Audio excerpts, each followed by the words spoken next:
अध्याय 13। प्रेत का रूप और उसका निवारण। गरुड़ जी भगवान विष्णु जी से पूछते हैं कि जो मनुष्य जाने अनजाने में पाप कर्म कर बैठते हैं वह यमदूतों की यातनाओं से कैसे बच सकते हैं। प्रेतों के रूप किन कर्मों द्वारा बनते हैं, किस शुभ दान से प्रेत योनि छूट जाती है। श्री हरि कहते हैं कि पाप कर्मियों को और जिनके पुत्र नहीं होता दोनों अवस्था में बचना बहुत कठिन है।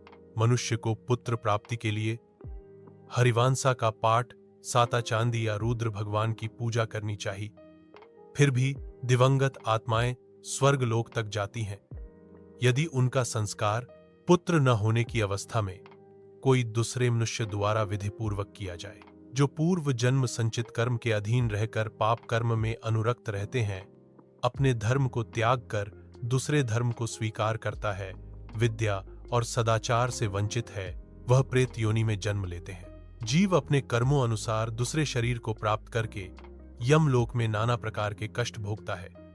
यमलोक के मार्ग में एड्सपुर पड़ते हैं। संसार में धर्म, अर्थ, काम और मोक्ष यह 4 मार्ग हैं।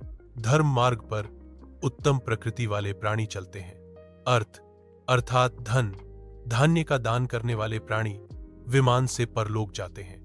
काम जो प्राणी अभिलक्षित याचक की इच्छा को संतुष्ट करते हैं वह कंधे पर सवार होकर प्रस्थान करते हैं। मोक्ष जो प्राणी मोक्ष की आकांक्षा रखते हैं वह हंस युक्त विमान से परलोक को जाते हैं। राजा बभ्रुवाहना की कथा। त्रेता युग में बभ्रुवाहना नाम के एक बहुत पराक्रमी, तेजस्वी, लोकप्रिय राजा थे। उनके राज में पूर्ण संपन्नता थी। ब्राह्मणों का आदर सत्कार, रीति रिवाज वह पूरी श्रद्धा के साथ करते थे। एक दिन वह अपने मंत्रियों के साथ जंगल में शिकार खेलने गए। एक हिरण पर वार किया। घायल मृग तीर के साथ जंगल के भीतर भागा। राजा भी उसके खून के निशान के पीछे पीछे सुनसान जंगल में जाकर खो गया। भूख और प्यास से परेशान राजा एक झील के पास पहुंचा। झील में स्नान कर ठंडा पानी पीकर जब वह बाहर आया तो उसने एक खूबसूरत अंजीर का पेड़ देखा। अंजीर के पेड़ की छाया में वह बैठ गया। कुछ ही क्षणों में उसने एक भयानक प्रेत आत्मा को देखा जो भूख और प्यास से व्याकुल थी।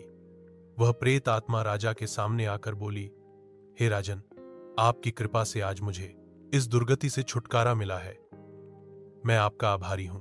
राजा के उसकी दुर्गति का कारण पूछने पर प्रेत ने कहा कि वह भी एक देश का राजा था। ब्राह्मणों की सेवा, दान, पुण्य नियमित रूप से करता था। पूर्वजों के श्राद्ध भी समय पर निपुण होते थे।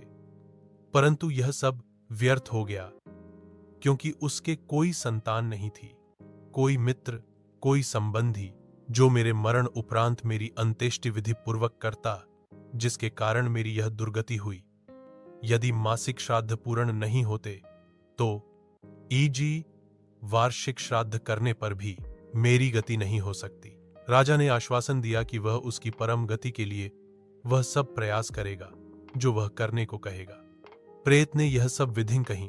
विष्णु पूजा, शुद्ध सोने के टुकड़ों से जो धन छल कपट से न कमाया गया हो, श्री नारायण की मूर्ति बनवाकर, पवित्र जल से धुलाकर, पीले वस्त्र गहनों से सज्जाकर पवित्र स्थान पर रखकर, इनके पूर्व में श्रीधर दक्षिण में, मधुसूदन पश्चिम में, वामन देव उत्तर में, गदाधारी इनके बीच में, पितामह और माहेश्वर, इन सब की रीति अनुसार पूजा करें। एक सांड को छोड़ने का भी प्रयोजन है।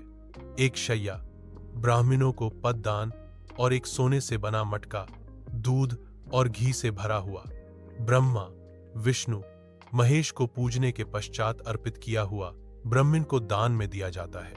जंगल में से अपने मंत्रियों के साथ बाहर निकलकर राजा के द्वारा की गई रस्मों श्राद्धों से उस प्रेत आत्मा को सद गति प्राप्त हुई। एक अनजान व्यक्ति द्वारा पूर्ण की हुई श्राद्धों की रस्मों से यदि प्रेत आत्मा को गति मिल सकती है तो पुत्र द्वारा संपन्न किए जाने पर कितना लाभ हो सकता है। जो भी इस पवित्र कथा को सुनता है या दूसरों को सुनाता है कभी भी प्रेत योनि में नहीं जाता।